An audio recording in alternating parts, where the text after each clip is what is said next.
Hello and welcome back to the Second Wind Academy podcast with me, your host, Ryan Gonsalves. Really want to take a moment to say I appreciate you joining me today. Now, this session, we're going to actually delve into the fascinating intersection of sports, health and pharmacy. Quite different, but I'm excited to introduce our guest, Karen Brown, a former professional athlete and award-winning pharmacist.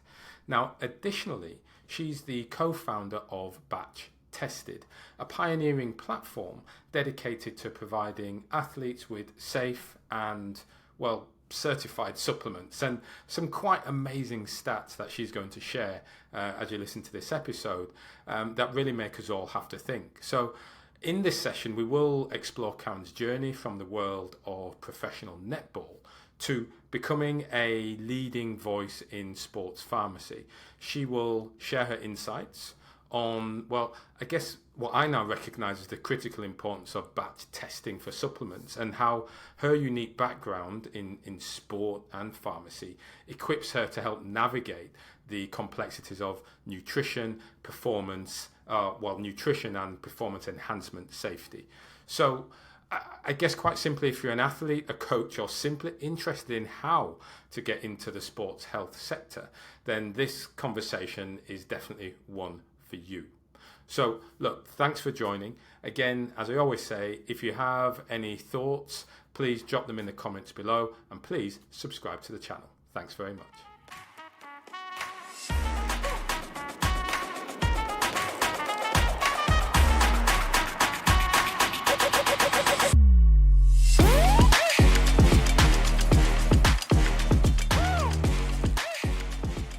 Hi, Karen. Welcome to the show. It's good to have you here today. Thanks for having me, Ryan. Wonderful. So I always seem to start my conversations with them. I'm really looking forward to this chat. And that's generally because I actually am looking forward to the conversation. Nice. Yeah. And I know we're going to get a slightly different flavor from yourself as well, because you're also in a space that I don't know a lot about. So there is going to be a lot of genuine intrigue as we move through what you are doing today. So I hope that's going to be okay. Sounds good. Yeah. Well, so listen, for those who are listening to you for the first time, please can you give us that quick introduction, who you are and what you're up to nowadays? Sure. So hi, everyone. I'm Karen Brown. I actually wear a lot of hats at the moment. Some would say too many, but my main day-to-day role is I am a pharmacist, and I own some pharmacies in Brisbane, Queensland. I also run a supplement company called Batch Tested for athletes, and I also run another company called Pharmacy Redefined, which is about pharmacy ownership and educating pharmacy owners. And I'm a wife and I'm a mum. So my days are pretty jam-packed, but I love it that way. Yeah, they are. And again, I think it's so interesting that the pharmacy, but then you're also advocating as well, or you're supporting lots of other pharmacies together as well. How did you get into that piece? I think the concept of helping my fellow pharmacy owners is, in Australia, you need to be a pharmacist to own a pharmacy, but our university degree is all clinical. So there's no business training, there's no formal qualifications to own a pharmacy business.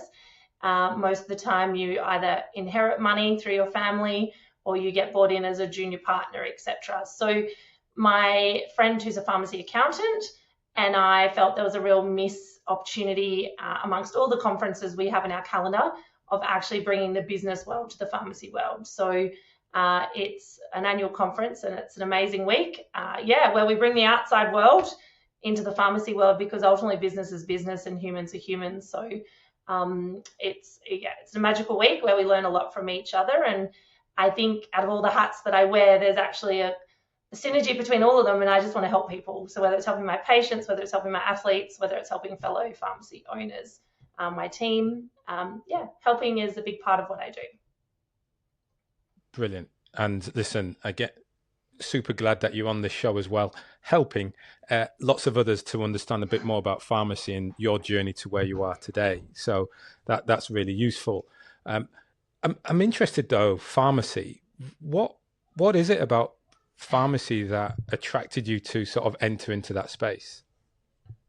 Yeah, it's actually, some might say it's a bit corny, but I was actually in year 9 at a careers information day when I decided I wanted to be a pharmacist. So there's not too many 14-year-olds that kind of know exactly what they want to do. That's right. I knew I wanted to help people with their health. And in the 90s, pharmacies looked like a really pretty place to work. And that appealed to me more than, say, the sterile environment of a doctor's surgery or a hospital or something like that. Um, I have no family background in health, so engineers, lawyers, etc. So I was kind of the odd one out that went down the health path. And I absolutely love it and feel truly blessed that I got to do what I do. And once I graduated, within about 6 months, I became a partner in my first pharmacy. And so it's all I've ever known. But I genuinely love getting up every day and Yeah. not knowing what's going to happen. Like, I think that's the beauty of pharmacy. People walk in and you're not quite sure how they're going to need your help, but you know they will need your help. And you also leave each day knowing that you've made a difference. So it's a very rewarding career and a great one for females as well. It's something that you can do part-time, you can kind of do around family. So yeah, absolutely love it. And so just before we go back and chat a bit on some of the sporting background as well, I'd love that clear definition. This is the bit we all listen to, which is, to me, when I go into a pharmacy or a chemist, maybe I should ask the difference between the two. But Yeah, when I walk into one of those establishments to buy my Lemsip or whatever it might be, um, yeah. I'm then the person who asks me questions about what I'm using it for and where I'm at. I've never really thought who or what that person is, what that qualification is. So I've just got to ask really clearly, what is a pharmacist? Sure. So, really, really short, we are the medicine experts. So, we spend 4 years at uni literally studying medications and medicines and what happens when they go in your body. So, we are the experts in how they should be dosed, if they interact with other things, what are the side effects of them. So, our aim in, I suppose, the broader community is the quality and safe use of medicine. So, whenever there's medicines involved, there should be a pharmacist involved. But now the thing that I love about it most, and when you ask the difference between a chemist, so old school pharmacy 50 years ago was you physically made up the medicines. So it was very chemistry related. So you mix this with this, and you got your concoction, and you dispensed it to the patient. Now, majority of medicines come already pre-done. So a lot of the work we do, yes, a lot of people would think to go to a pharmacy because that's where they get their prescription medicine dispensed. But now it's a lot of symptom requests. So people will come in. I've got a cold. I've got a sore back. I've cut myself. I haven't been well for a while. How can I get better? So a lot of preventative medicine, a lot of symptom triaging, minor ailments. We now vaccinate. We now inject medications. Soon we'll be prescribing. So we are very much that centre of a community that is open all the time, super accessible, keeps people, or frees up GPs, keeps people out of hospital. So that's what I love about it. It's not just standing there dispensing a prescription. There's actually so much more to your day of how you help people. And I like that you're that trusted member of the community. And probably how I run my pharmacies is that real old school community pharmacy where you're out and about, you're at the schools, you're helping do talks and things like that. So yeah, back in the day, the pharmacist would have been the person that knew everyone in the town and was that trusted source. And obviously coming through COVID, where we were the ones that all kept our doors open, definitely people realise exactly the role that we play in the community. And that's what I love about it, that you're really respected and trusted, and you get to make a difference. Yes, yeah. So you'll view your Thank you. pharmacy very different now when you go in. I will. I'll be having a conversation. Hopefully I'll you be saying, will. yeah, but rather than just saying, well, I've just got a cold and yeah, I've used it before, I'll actually Yeah. say, I'm like, wow, okay, so why are you asking me this? If I say I'm doing these Yeah. things and, and then we'll take it from there. And I know certainly from me as an athlete and thinking about pain medication and things like that I've gone through, probably never really thought about the science that comes behind it. We literally just, Yes. you know, Yeah. the tablet had the injection, whatever it was, and I suppose there's a lot of trust. And Yes. you know, well, look, Yeah. perhaps we'll come back to that in that relation to sport. I suppose I'm interested, Karen, Yes. because but for everyone, comes on the show is always this sort of athletic sort of perspective that we bring towards our career. And so for you, just talk a bit about, yes, this passion for pharmacy. For most, there's also that sporting avenue. So where did sport come in your life as you were growing up? Sure. So I played professional netball for the Queensland Firebirds. Sport was a big part of my life. I come from a very sporting family. So my dad played rugby league for Australia. My mum swam for Queensland. My brother played rugby union for Queensland. So sport has been our life as young as I can remember.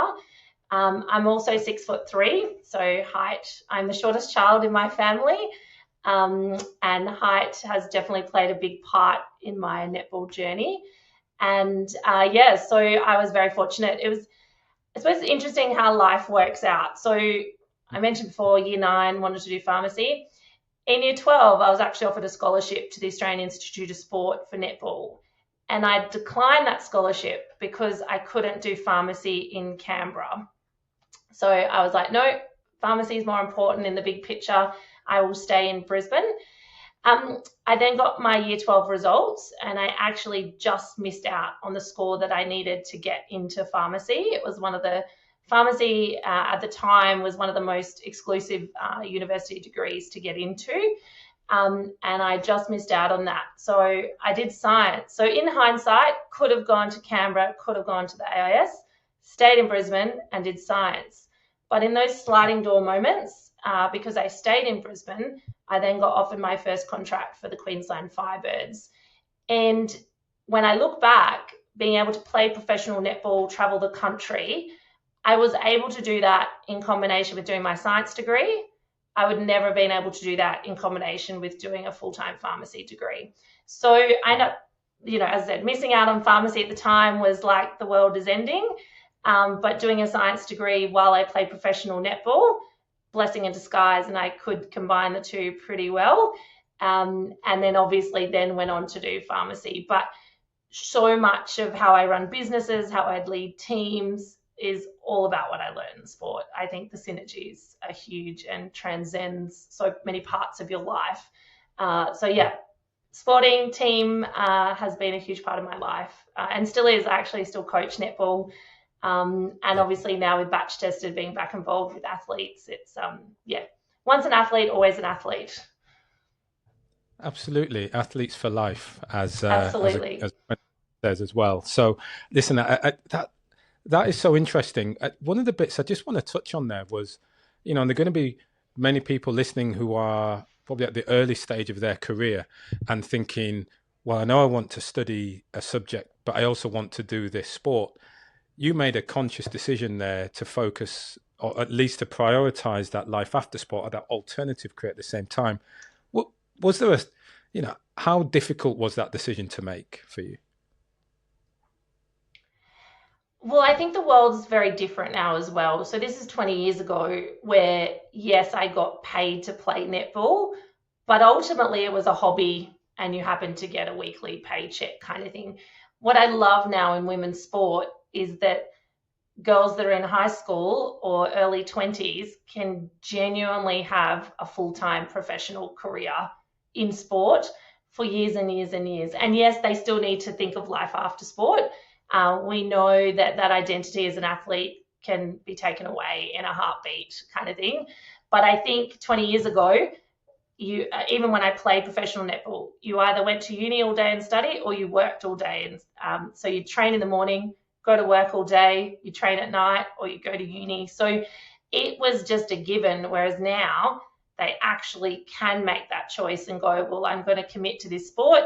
I get paid a really good salary with all my endorsements and sponsorships, and I can live comfortably until that journey ends, and then I have to decide what to do. But it was a pretty easy decision for me, knowing the long-term career pathway. Yeah. Yeah, and you are right. It has changed. And look, we were both at the Mm. Wattle Nest, we were at the conference this past weekend, where we had many athletes up on stage talking about their either dual career or what that the identity challenge Mm. is once they come out of the sport. And so for you, Yeah. it wasn't quite two equal forces It wasn't clear driving you. cut like that. Yeah. Yeah. And, Yeah. and well, do you know what is still interesting is the fact you still didn't make that academic. You didn't make the qualification that you wanted to, but that well clearly hasn't deterred you from achieving what you're doing now as a leader in your industry. Do you remember you said it there like the world had ended, but what was that moment like for you? I would say the world ended, but it was quite funny at the time. So back in the day, you had to get a score, and you needed a score of 4 to get in, and I got a score of 5.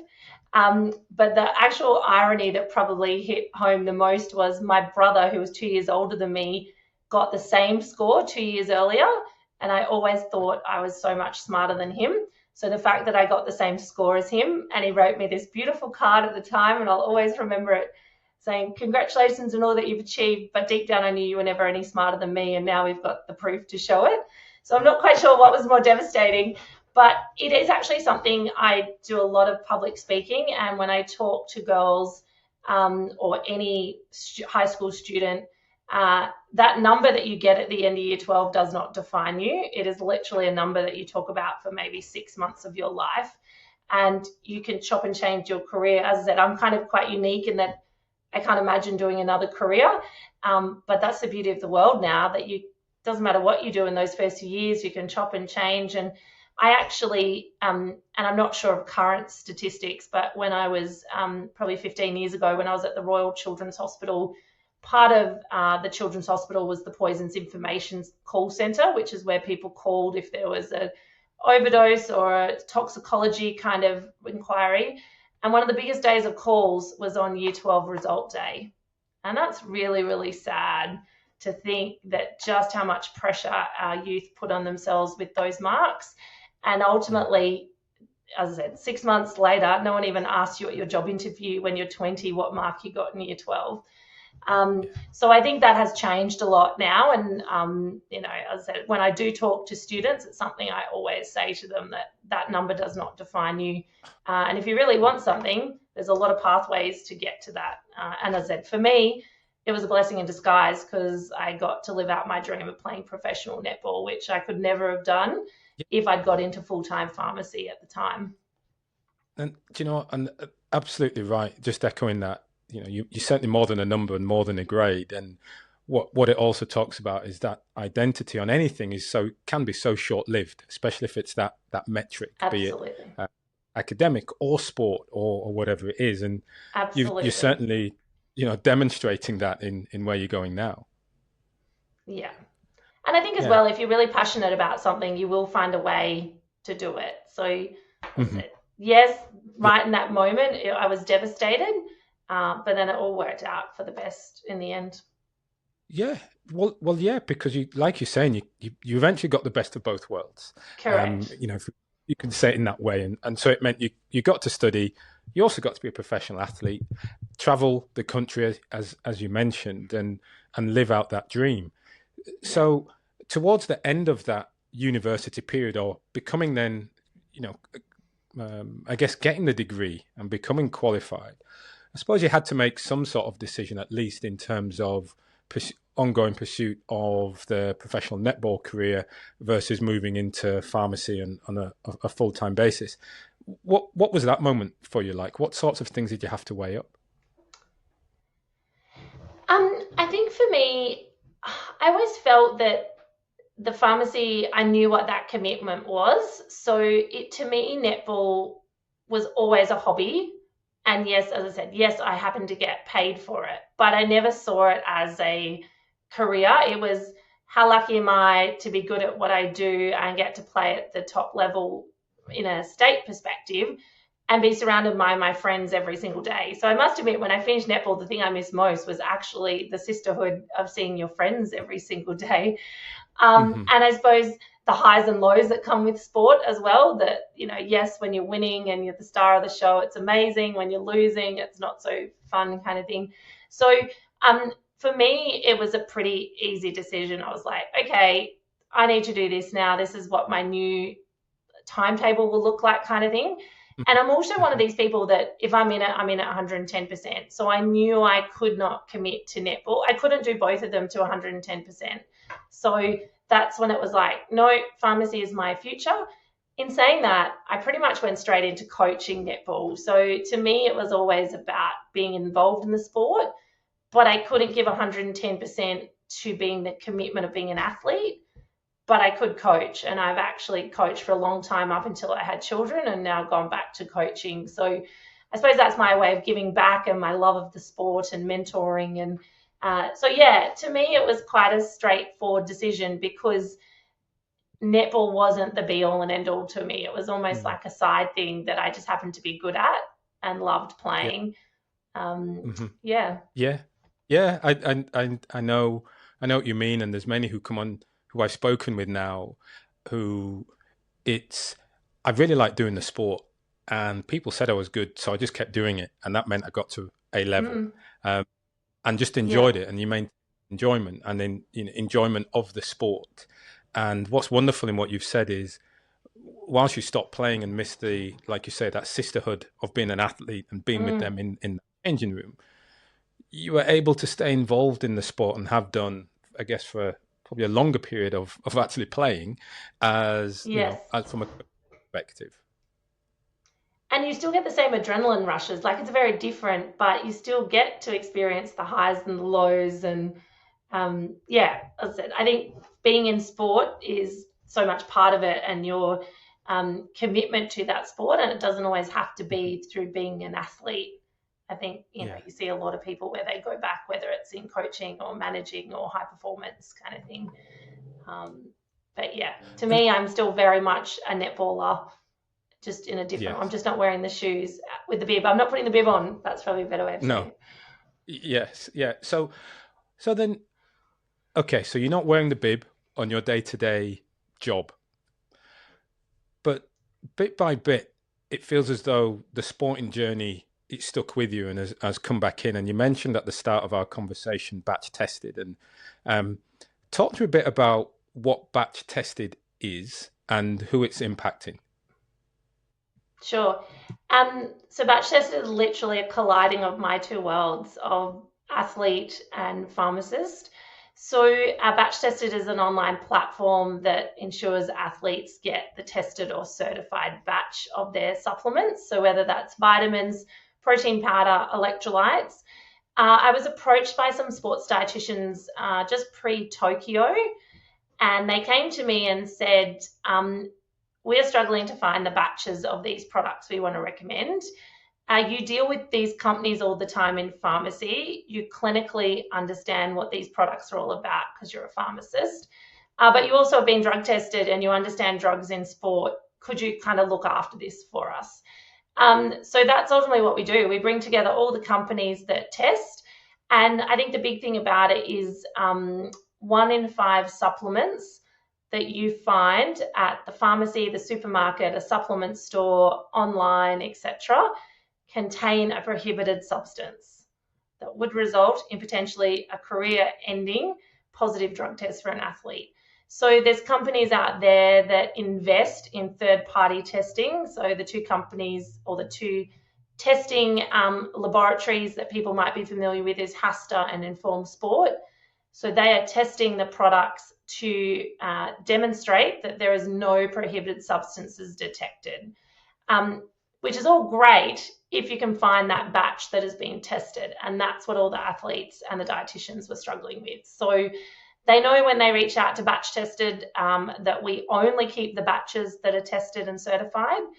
And in some cases, we will actually invest in the testing ourselves. So if the original supplier doesn't feel a need, and that's where it really gets a bit difficult, because when you think about people that need this third-party testing that are subjected to drug testing is a pretty small percentage in the global market. So for some companies, they go, why would we invest in all this testing when 99.99% of our customers don't need it. So if there's not already tested, that's when we will invest in the testing ourselves, just so that we've got options for athletes. And then it goes into sport pharmacy as well, which is not necessarily a recognised field of pharmacy in Australia, but is huge overseas. But ultimately, the role that the pharmacist plays then is drugs in sport. If you were to take something at half time, how long will it take to kick in? How long will it take to clear out of your body? What interactions? What I do a lot with some of the athletes is you find that the team doctor might look after the athlete, but then they've got other doctors that might be looking after their skin. They might have other doctors that are looking after their mental health, etc. So being able to kind of link them all together. So that's another passion. At the moment, it's very much a supply, but I would love it eventually to turn into a really huge clinical role. But yes, the beauty of my two worlds coming together. And ultimately, our mission at Batch Tested is to ensure that no Australian athlete returns a positive drug test due to a contaminated supplement. So the last 2 years, those results have been 0. But prior to that, it could have been 17, 18 a year that were testing positive due to contaminated supplements. Wow. So, and listen, that's brilliant. There's a lot to unpack there, and let's see what we can get through in the time that remains as well. What I did find was actually super interesting. As you said, your world's coming together, which is really good. In addition to that, hold on, I can just hear, am I hearing an echo? Yeah, so my pods, can I interrupt? So my pods have just died. Okay. Hi, it's Ryan Gonsalves here. Thanks for tuning in today. I just want to take a moment to ask you an important favor. To help grow this channel, one thing will do that above more than anything else. Please hit that subscribe button. By hitting that subscribe button, you help me to grow the channel, allowing me to create more tailored content, improving the quality, and also to develop additional services such as the workshops, one-on-one sessions, specifically designed to support elite athletes in that difficult transition to that career beyond sport. So if you want to join me on this journey to help inspire, guide, and connect individuals to find their second wind, please hit that subscribe button. Karen, there was a lot that you mentioned in that piece around batch tested, and also around this sort of, at least in Australia, this emerging sports pharmacy. I kind of want to just touch on batch tested. You said something really interesting, which is around that mission of no Australian athlete being, getting a positive, I guess, a positive result or a positive test when as we get drug tested after events. So how do you go about doing that? How do you go about athletes learning about what you do and how you help them?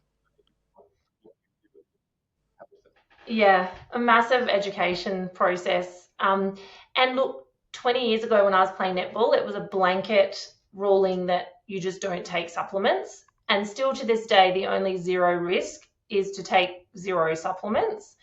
But what they find is a lot of athletes do want to take supplements. And the biggest thing we see at Batch Tested is immune supplements. So probiotics, vitamin C, zinc. Athletes do not have time to get sick. So they want to protect their immune system as much as they can, particularly if they're traveling and they're in a team environment. So for me, it's all about education, because the assumptions that I hear every single day from athletes, from doctors, from dietitians, from parents, it's really, really scary. So I think in the general population as well, there's this concept that natural equals safe, which is not the case at all. Anything that you put into your mouth is designed to have an action and a reaction. So it's designed to do something to your body. So we get a lot of people go, oh, it's just a vitamin, like it'll be fine. But what we find is the reason supplements are so risky is they don't go under the same quality assurance and testing as what our medications do when they come into the country. People with supplement companies can literally make any claim, or their secret blend or their special formulation, They don't have to list all these ingredients on there. They can claim it does X, Y, Z. And when the dietitians approached me, they would say to an athlete, I want you to get this protein powder. They'd go to a shop, the sales assistant go, no, this one's far better. It'll help bulk you up. It'll do this, this, and this. Take this. Yeah. And I've got athletes that even won't order a smoothie from a cafe in case the blender wasn't washed properly from the person before and there was a skerrick of protein powder from the customer before, for example. So there's some of them that are absolutely paranoid. Yes. And there's others that are so blasé about it. So some of the assumptions I get is that company sponsors a major sporting event, so they must be safe. Well, no, a company sponsors an event because of marketing purposes. And in some cases, they will provide the event competitors with a product, but they may just test the requirements for that event. So if you were the general member of the public or another athlete outside that competition, you would not get a tested batch. Only the people that are in that competition may get tested products. Right. You get other things where an athlete endorses that product, so it must be safe. We'd like to assume that if an athlete is endorsing a product that A, they actually use the product, but B, that they check it's safe. There's a lot of sporting codes that you can actually not even be pictured in a social media photo with a product if it hasn't been HASTA tested or Informed Sport tested. And but in some cases, the company will just test. Well, what I was going to say is you must get examples where it's allowed in one sport on the one body, but not allowed in another. So if I see a football player who's using a supplement, that might be safe for FIFA or football perspectives, but then it may not be allowed in swimming or gymnastics. Yes. So that's very much relevant with medication. So the website that athletes will be familiar with is called Global Dro, and that's where they type in what sport they play and what the ingredient of the medicine that they're, and also where they purchase it from. So different countries, the same product in different countries contains different ingredients. So an athlete will put in, I'm an athlete, I play this sport, this is the medication I'm referring to, this is where I purchased this medication, and then it will show them in competition, out of competition. So yes, what sport you play is relevant, and also whether it's in competition or out of competition, because there's some medications that are banned during competition only, but you can take them in the off season, for example. So that's also important that people know how long does it take to clear to get out of your body. So if you've got a competition starting next week, do you have to stop taking that a week out, 2 days out, a month out, for example? With supplements though, generally speaking, it is a blanket rule, except some sporting codes even have, one of the sporting codes I know, for example, is a blanket approach to no herbal supplements. So even if it has been tested and shown to not contain prohibited substances, there is still a blanket rule in that sport that you cannot have anything that has a herb in it. So each kind of sport does have a few little nuances. But yes, as I said, there's so many, and it's just education. It's just so they understand it. I've had parents, we deal a lot with parents, particularly with swimmers, because obviously at a young age, swimmers go to Olympic trials. They can be subject to drug testing. And there's an overwhelming responsibility. The parent doesn't want to stuff it up. So they want to get it right, but also the parents aren't educated. The athletes are educated, but not necessarily the parents. And that's even little things where an athlete may have got the batch tested batch from their dietitian, etc. They leave out the container on the bench. The partner goes, oh, wow, they've run out of it. I'll just pick it up at the pharmacy, not realizing the bottle at the pharmacy hasn't been tested, but the one that they got from their club or their dietitian had been tested. Yeah. So there's a lot of inadvertent people trying to help and not understanding the rules. And that's why ultimately where there is peace of mind for athletes that they know they can reach out and they know that they'll get the tested version. And even in our case, we've ordered batches from companies that we know that is the tested batch, and they've sent us the wrong batch that's not tested. Yeah. So you're like, imagine if that had gone to the athlete and they hadn't checked, they just assumed that it was the tested batch because that's what they'd asked for. So yeah, ultimately we're there as peace of mind, as just part of their team to help them, that if they do want to use supplements, how do we do it as safe as possible? You know, it is so complex, right? In you know what you've described there.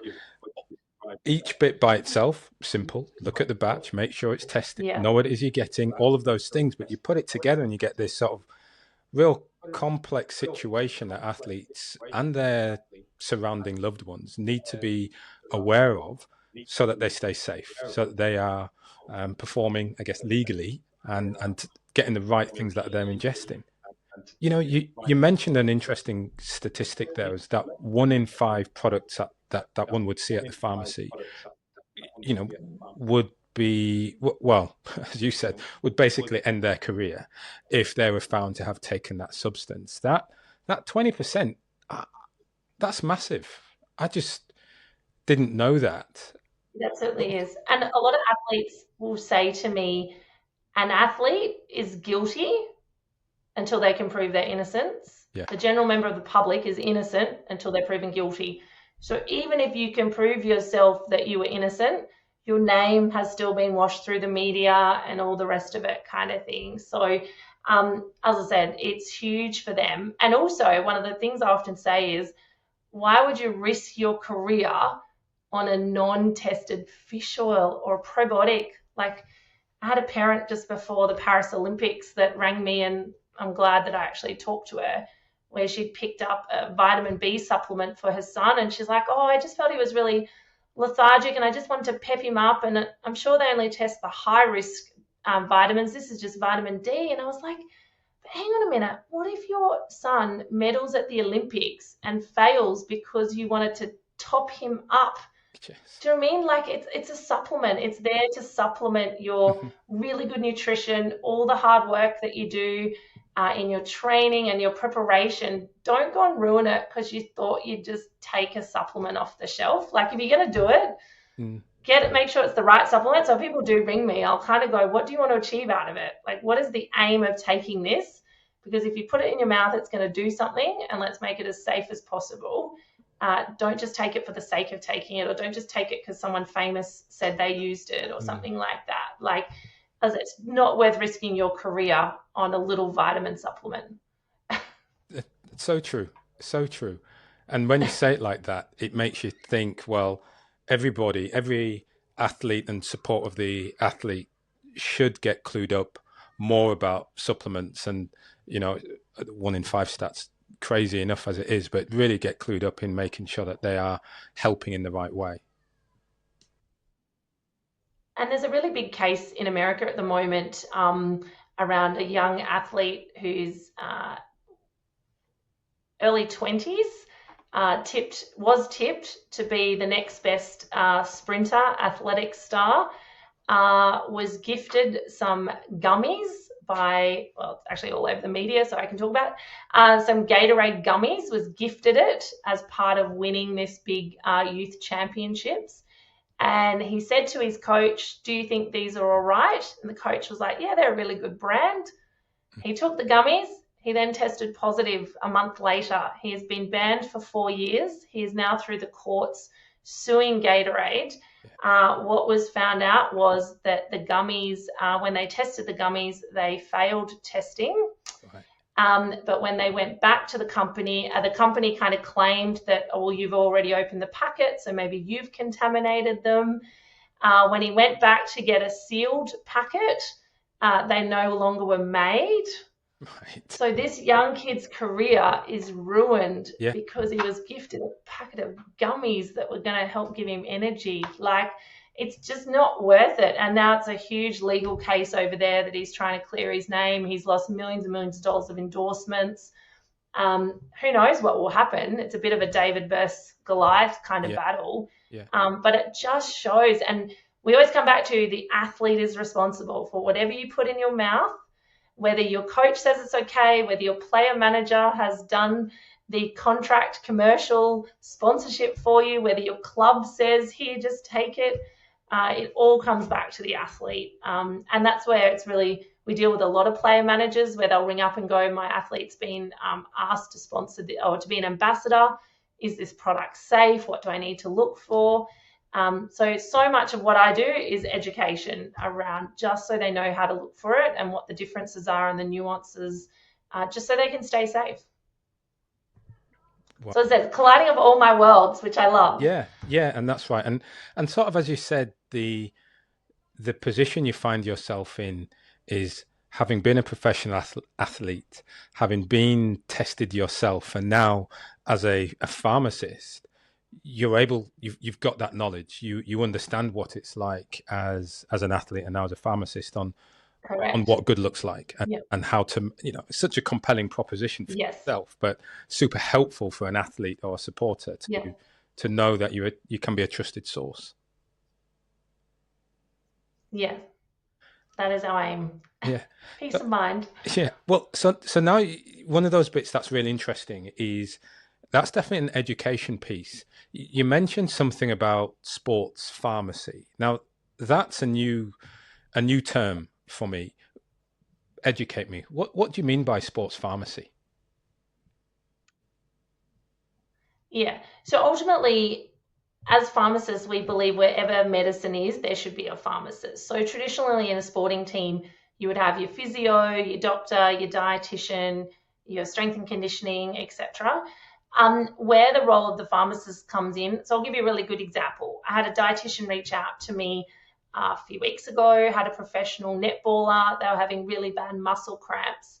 She said, we worked through the nutritional side of it, her hydration. We're confident we've ticked every box, but we cannot understand why she's cramping so badly. And I'd said to her, has she started any new medication? Yes, she'd started on a medication for acne that had slowly increased over X amount of weeks. The team doctor wasn't aware that she was on this medication. The dermatologist that prescribed the medication wasn't even aware that she was a professional athlete. And I said to her straight away, I said, that medication is causing the cramps. I said, so we either remove the medication and use it cosmetic, like if it's a cosmetic reason, can we wait until the off season and treat the acne then? Or let's go back to the lowest possible dose we can where we're getting less cramps. The athlete stopped taking the medication under the guidance of the doctor and the cramps went away. So that's the role that the pharmacist can play, is piecing all the different aspects together. When we have dietitians ring and go, for example, I've got a patient that's on thyroid medication, can they take creatine? Well, hang on a minute. Are we using creatine because they're really low in energy? But that's actually because their thyroid levels weren't right to start with. So let's get those blood levels right before we start doing X, Y, Z. So in America, where it's really big, it is a lot around drugs in sport. So what is safe? So ultimately the team relies on that pharmacist to go, yes, this is safe. No, it's not. Things like, let's use a wafer formulation at halftime because that will kick in a lot quicker than taking a tablet. How do we treat, anything to do with pain management? So how do we look after that? How do we wean them off it? What's a different combination? So ultimately, anything where medicine is involved with the athlete, a pharmacist can be involved and should be involved. So that's my aim when you look at Brisbane 2032. There is a pharmacist in the Olympic Village every time, but it's purely to dispense medicines.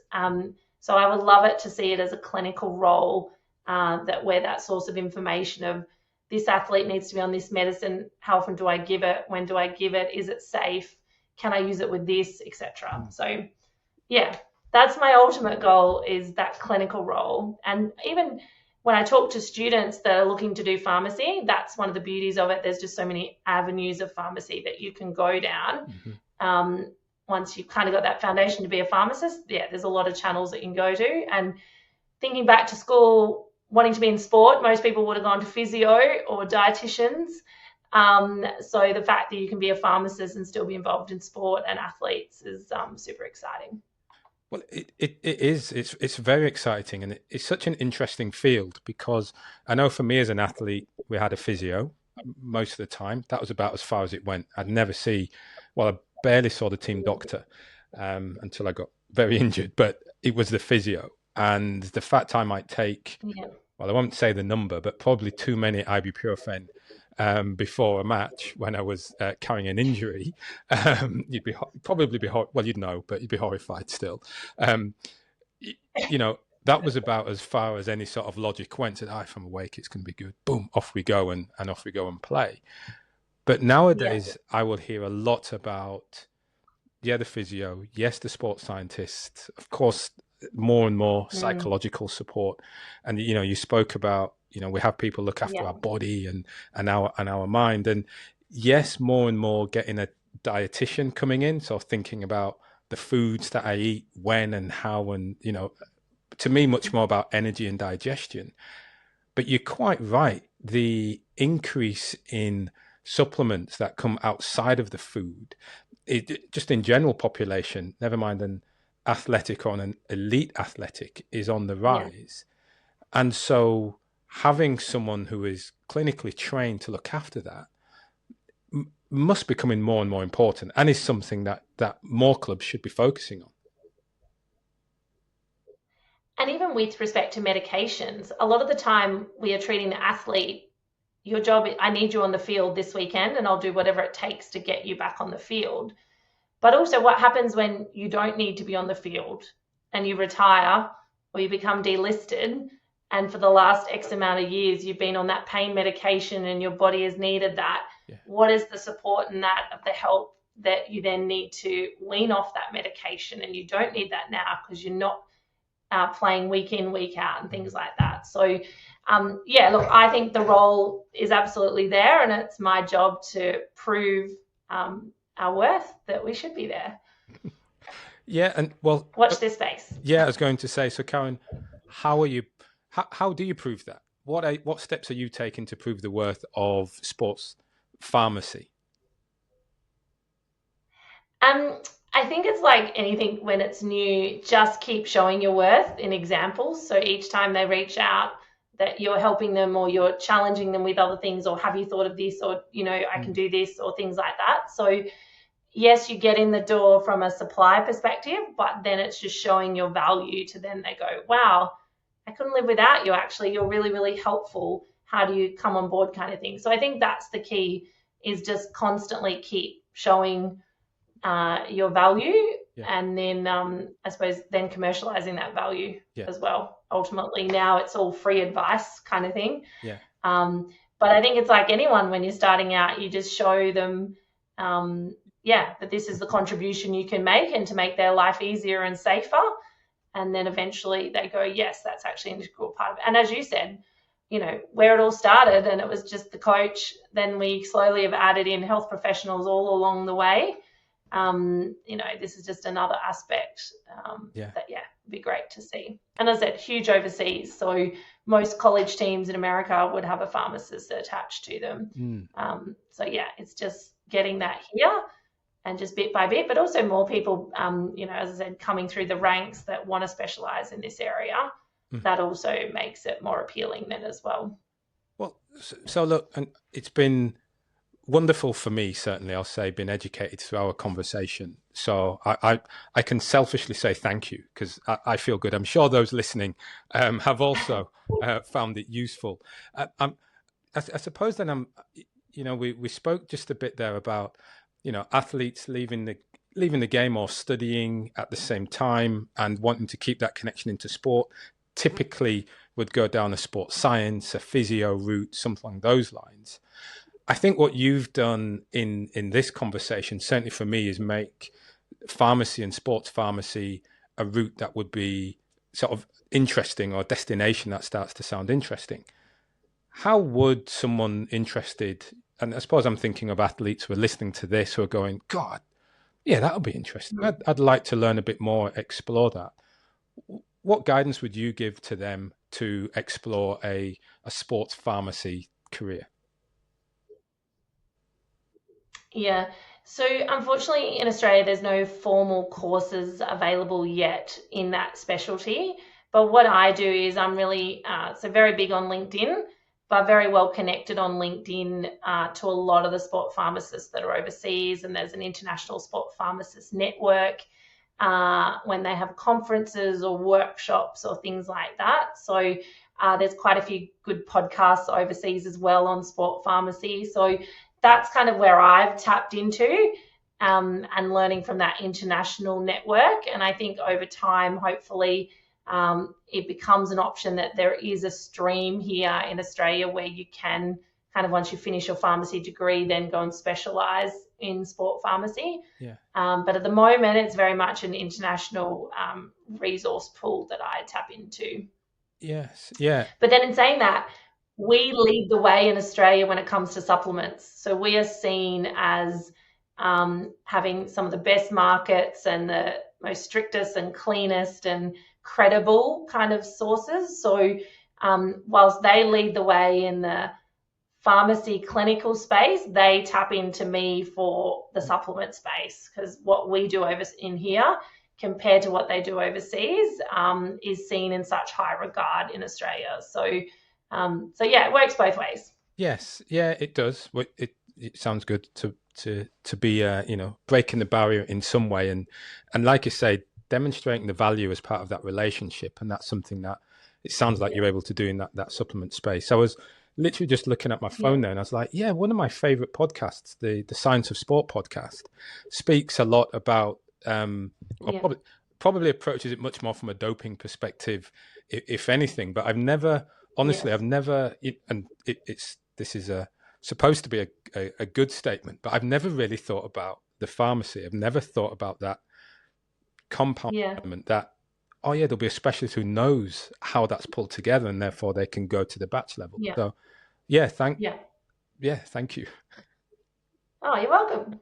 But thanks for being curious about it as well. I think that's all part of it, isn't it? Yeah. Oh, it is. It is. It really is. And yeah, hopefully this, again, the conversation will help. Well, certainly educate, will form part of that education for the athletes. And I know there are many parents and supporters who listen to this podcast as well. So hopefully it will give them a little bit more of a guiding step towards it. And, Karen, it's odd throughout all this, again, I've been focused so much on the sports science. I haven't really even delved into you as a former athlete and how that has supported you and moved into that. So it does sound like we're just going to have to get you back on again in due course to talk even more about this. Do round two.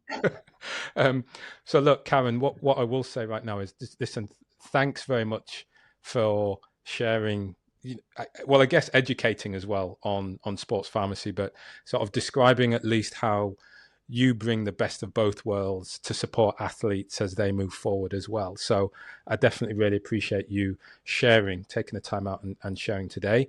For those who want to follow your journey, get in contact, perhaps to learn a bit more, where's the best place to find you? Yeah, so LinkedIn will be the best place to connect with me. And then obviously our batchtested.com.au is our website from a batch test perspective. But yes, I'm always on LinkedIn. So I think that's a world of information there where we can connect with each other and share. So yes, always. And also with a batch tester perspective, I can help out if people want to reach out and have a chat about, if they're looking at supplements, what supplements should they take, help them in that space as well. So yeah, LinkedIn or batchtested.com.au. Brilliant. Thanks very much, Karen. I'm going to go now and just look at the batches of all these different things that we've got in the house, because I've never looked at all of those numbers. Now I'm going to go study them just because. All right. Well, reach out if you need my help. I certainly will do. Thanks a lot, Karen. Thanks, Ryan. Bye.